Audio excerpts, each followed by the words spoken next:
At 37, Isabella Tan was once the pride of her family, a straight-A student who breezed through undergrad and got accepted into one of the top residency programs in San Francisco. Everyone assumed she was destined to become a renowned surgeon. Family gatherings were filled with stories of her accomplishments, while her younger brother Ethan, though well-loved, often played second fiddle to Isabella's achievements. But when the long shifts, the endless pressure, and the growing loneliness began to weigh on her soul, Isabella quietly stepped away from medicine. She didn't throw a tantrum. She didn't send a dramatic email. She simply folded her white coat, left it in her closet, and walked away. She didn't hear from her family for weeks. When she finally called to explain, the line fell quiet. Her mother's response was short, almost rehearsed. So, what now? No one asked what she needed. No one visited. Eventually, they filled in the gaps with their own narrative. She needed a break, she's figuring things out, she gave up. At Ethan's engagement dinner, she was seated near the end of the table, next to the fire exit. The laughter never reached her chair. When dessert came, no one asked if she wanted any.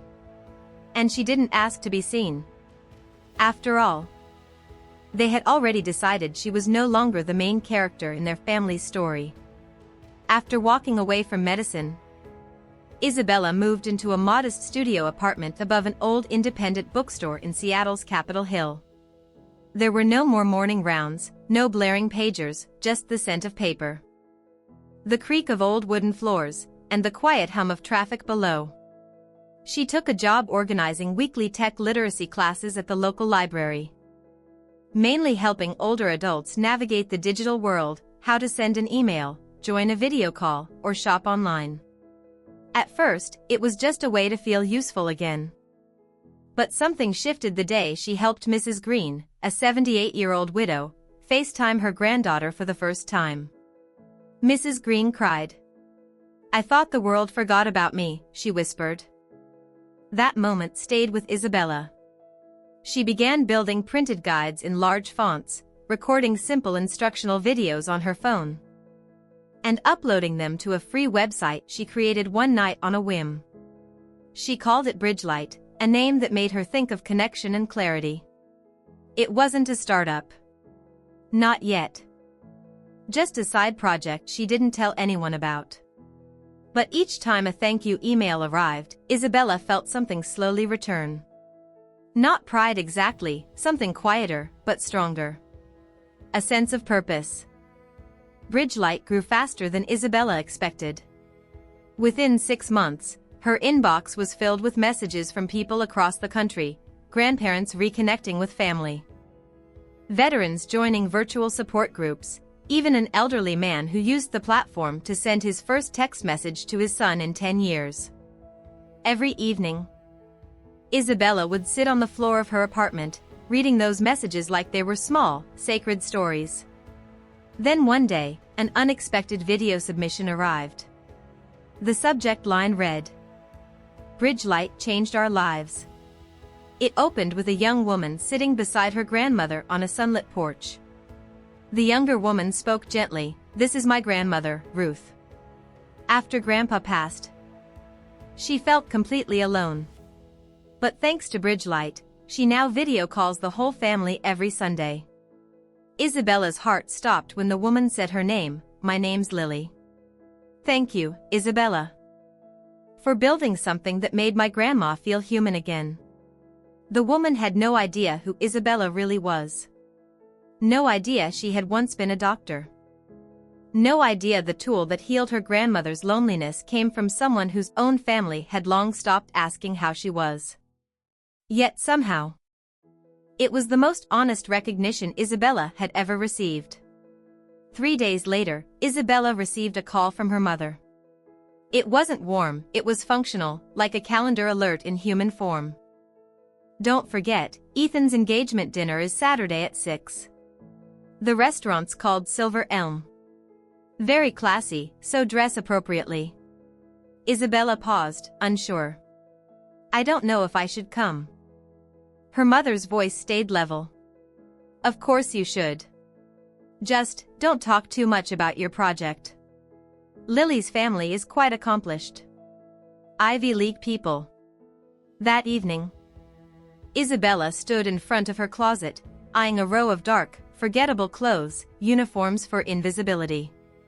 Then her fingers brushed against a dress she hadn't worn in years. Midnight blue with a fitted waist and a quiet elegance that whispered confidence. She laid it across her bed beside a small, carved wooden USB drive containing the earliest version of Bridgelight. It wasn't about proving anything. It was about showing up as herself.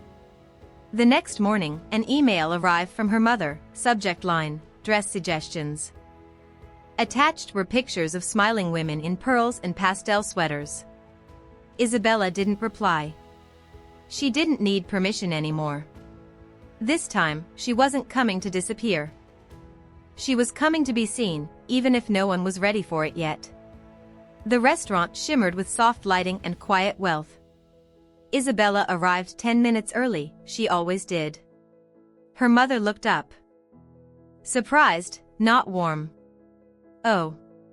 You made it. Her gaze scanned the dress's blue bold, not quite the pastel she'd suggested. Inside the private room, Isabella was seated at the end of a long table. Near the service door, as always. Conversation swirled around her like a current she no longer tried to swim in. Ethan, her brother, moved easily between guests, laughing, glowing beside Lily. His fiancée. Then, during dessert, Lily glanced across the table. Isabella, she said curiously, what do you do again? Isabella sipped her water, steady. I run a platform that helps older adults stay connected, accessible tech tools, digital coaching, things like that. Lily tilted her head. Wait, what's it called? Bridgelight, Isabella answered. A pause. Then, softly, like recognition breaking through, no way. Your Bridgelight. The table quieted. Eyes turned. Lily leaned forward, voice lower now. My grandmother uses that. It changed everything after Grandpa died. No one spoke. Then Lily whispered, almost in awe, you gave us more time. And for the first time in years, Isabella felt the silence bend, this time. In her favor. After Lily's quiet revelation, the atmosphere shifted. Not dramatically, but noticeably. Ethan looked confused, his fork paused mid-air. An uncle murmured, Bridgelight, huh? Like the word had suddenly gained weight. One of Lily's cousins leaned in. My dad's using that too. He texts me now, actual emojis. A ripple of soft laughter moved across the table. Not the kind of laughter that excluded Isabella, but the kind that leaned toward her. Someone else asked, is it just local? Or do you work nationally? Isabella responded with calm confidence. We operate in 7 states so far, expanding based on need. We focus on rural areas with limited access to tech training. Lily looked at her with new respect. Why didn't you ever say anything? Isabella's answer was quiet but firm. No one ever asked. Her words weren't bitter, just true. And somehow, the simplicity of that truth lingered longer than any apology could. Across the table, Isabella's mother lowered her wine glass slowly, saying nothing, but her eyes lingered on her daughter as if seeing her silhouette properly for the first time. That night, Isabella didn't speak louder or longer than usual. She didn't need to. This time, the room had already decided to listen. As guests started to rise and gather their coats, a few lingered near Isabella, asking for her card, inquiring about workshops, even suggesting collaborations. No one had ever asked her opinion at family gatherings before. Now, they leaned in as if they had just discovered she'd been carrying something valuable all along. Even Ethan approached with a sheepish smile. I didn't know you were behind that, he said, rubbing the back of his neck. That thing helped my fiancé's grandmother FaceTime during chemo. She cried the first time she saw all of us on screen. Isabella nodded, the edges of her lips lifting. That's what it's for. Her mother stood nearby, watching but still silent. Not cold, not hostile, just uncertain. As if her mental image of Isabella no longer fit into the box she'd carefully maintained for so long. Before leaving, Lily pulled Isabella aside and whispered, "You know, maybe it's okay they didn't see you before. Maybe now they'll learn."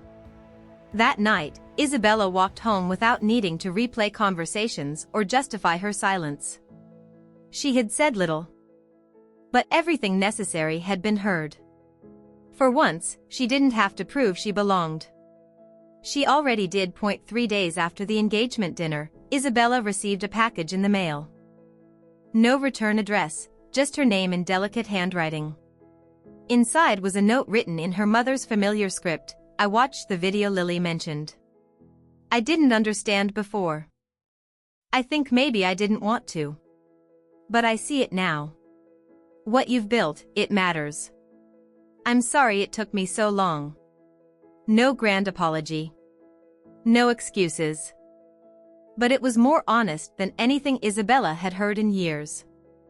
She placed the letter in her drawer next to the first user testimonial she'd ever printed, the one from a widower in Arizona who wrote, "Today I ordered my own groceries. First time in 12 years. I felt 40 again." The following weekend, Isabella stood before a group of volunteers and tech educators at a local community center. No spotlight. No fanfare. Just folding chairs and eager faces. She spoke not about Brightbridge's growth or her family's late recognition, but about the quiet victories, the emails, the laughter of reconnection, the courage of people who had once felt forgotten. And as the room filled with quiet applause, she understood something she had never dared to hope. She was no longer chasing approval or explanation. Her worth didn't hinge on resumes or reunions. It lived in the spaces she helped others reclaim. When she returned home, Isabella poured tea, looked out over the soft city skyline, and smiled, not because they finally saw her, but because she had finally seen herself.